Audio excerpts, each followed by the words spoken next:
Hello friends, welcome to my channel again. So এখন যেটা ভাবছিলাম, যেটা নিয়ে কথা বলবো সেটা হচ্ছে মানে আননেসেসারি যে ব্যাপারগুলো তোমার লাইফে চলছে বা তুমি যেগুলোকে অবজার্ভ করছো সেগুলো থেকে নিজেকে ডিস্টেন্স করে নাও।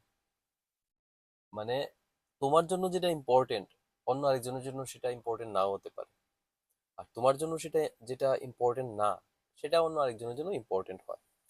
তো কিন্তু তুমি যখন রাস্তার মধ্যে বেরোচ্ছ, সোসাইটির মধ্যে বেরোচ্ছ, তুমি যখন অনলাইনে যাচ্ছ, সবকিছু দেখছো, যখন তোমার চোখ কান খোলা আছে, তখন তুমি দেখছো যে অনেক কিছু ঘটছে পৃথিবীতে। মানে মানুষ বিভিন্ন কিছুতে এঙ্গেজ, বিভিন্ন কিছু বলছে, বিভিন্ন কিছু করছে, বিভিন্ন কিছু খাচ্ছে, বিভিন্ন জায়গায় ঘুরছে। So many things happening. So যখন এত কিছু হচ্ছে আমাদের পৃথিবীতে, আমাদের সামনে, আমাদের চোখের সামনে, এবং আমাদের ভেতরে সেটা যাচ্ছে, আমাদের ইন্দ্রিয়ের মাধ্যমে, আমাদের সেন্সার্স গুলো আছে, সেই সেন্সেস গুলোর মাধ্যমে ভেতরে যাচ্ছে, তো আমাদের মধ্যে অটোমেটিক সেই একটা ব্যাপার চলে আসে, একটা কম্পারিজন চলে আসে। সেটা আমরা চাইলেও সেটাকে আটকাতে পারি না অনেক সময়, যে আমি কেন সেটা করছি না, বা আমি ওইখানে কেন এঙ্গেজ হচ্ছি না। এটা তুমি বলো না বলো, this is very much kind of like implicit. এটা ভেতরে অটোমেটিক হয়ে যাচ্ছে, সেই ব্যাপারটা অটোমেটিক হোক, কিন্তু তুমি সেটাতে সাড়া দেওয়া, মানে যখন তুমি সাড়া দেবে সেটাতে, তখন সেটাতে প্রবলেম হয়ে যাবে। মানে কারণ তোমার কাছে যেগুলো ইম্পর্টেন্ট, মানে তোমার লাইফে যেগুলো প্রায়োরিটি, সেগুলো আস্তে আস্তে প্রায়োরিটি আস্তে আস্তে কমে যাবে। সো কেন বলছি, there are suppose thousands of things happening in front of you, আর তোমার জন্য যেগুলো প্রয়োজন সেখানে হচ্ছে 5 থিংস।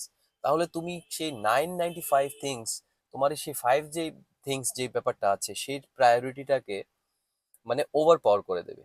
তোমার সেই ব্যাপারটাকে মানে কাইন্ড অফ লাইক মানে ব্লারি করে দেবে।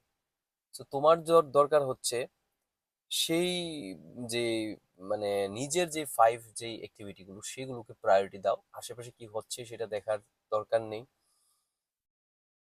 সেটা আসবে, সেটা তুমি এনজয় করো।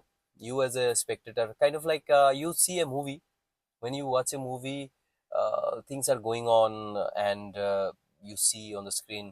এর মানে এই না যে সিনেমাতে যা হচ্ছে, হিরো যা করছে, বাকি ক্যারেক্টার যা করছে, ফাইট হচ্ছে, এ হচ্ছে, গান হচ্ছে, সব সব যে সিচুয়েশনস গুলো হচ্ছে মুভিতে, ইউ এনজয় না, you don't try to involve there. So তুমি যে এরকম না যে এখন সিনেমা হল থেকে বেরিয়ে গিয়ে তুমি সেই কাজটাই করবে, বা যখন দেখছো তখন কেন সিনেমা হলে সেই ব্যাপারটা হচ্ছে না। ইউ এনজয় না। সো সিনেমা হলে যেরকম ভাবে তুমি এনজয় করো, লাইফটাকেও সেইভাবে এনজয় করো। তুমি তো আর চোখ কান বন্ধ করে চলবে না।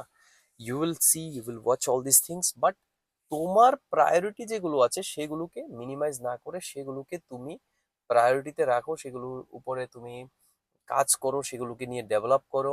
তখন তোমার লাইফে সেগুলো শাইন করবে। আর তুমি যদি সব সময় অন্যদের কি হচ্ছে না হচ্ছে সেগুলোতে বিজি থাকো, তাহলে তোমার লাইফে যেগুলো হওয়ার কথা সেগুলোও হবে না। আর এট দ্য এন্ড তোমার টাইমটা চলে যাবে। সেই টাইমটা চলে গেলে তোমার কি হবে, তুমি টাইম পাবে না সেগুলোকে আর ডেভেলপ করার। আর at the মানে ফাইনালি তুমি সেগুলো মিস করে যাবে। তোমার লাইফে ফাইন্যান্সিয়াল গ্রোথ হবে না, স্পিরিচুয়াল গ্রোথ হবে না, তোমার ইমোশনাল গ্রোথ হবে না, তোমার যেটা ফ্যামিলি, সেইগুলোকে ম্যানেজ করার এবিলিটি, মানে তোমার সব দিক দিয়ে কম হবে, কারণ তুমি কোনোটার উপর কাজ করোনি, because you were busy watching others life, other situation, যেগুলো বাইরে হচ্ছে সেগুলো। তোমার বাড়িতে যেটা হচ্ছে সেটার উপর প্রায়োরিটি দিচ্ছ না, তোমার রিলেশনশিপ যেগুলো আছে সেগুলোর উপর প্রায়োরিটি দিচ্ছ না, তোমার কলেজে যে ক্লাসগুলো হচ্ছে, যে মানে টিচার ক্লাস করাচ্ছে সেগুলোর প্রায়োরিটি দিচ্ছ না।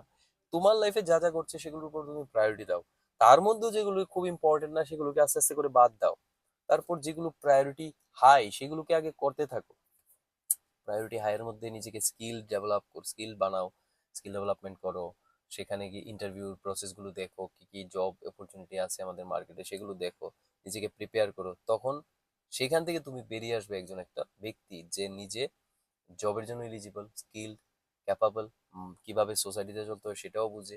So you will be a kind of like a capable person, skilled person, efficient person. Otherwise তুমি দেখবে সবকিছুতে পিছিয়ে গেছো, সবকিছুতে কাইন্ড অফ লাইক একটা একটা একটা একটা মানে লুজ, লেজি, একটা হীনমন্য অবস্থায় চলে যাবে। তাহলে হীনমন্য হওয়া, হীনমন্য না হওয়া, তার মধ্যে এই একটাই ফারাক, যে আমরা প্রায়োরিটি গুলোকে সেট করতে পারি না। তো প্রায়োরিটি লিস্ট করো, আননেসেসারি জিনিস থেকে নিজেকে ডিস্টেন্স করো। সেটাই হচ্ছে আজকের যে ভিডিওর যে পয়েন্ট। এগুলো নিয়ে আরেকটা ডিসকাশন আমি করার চেষ্টা করবো elaborately. Thank you for watching. Thank you.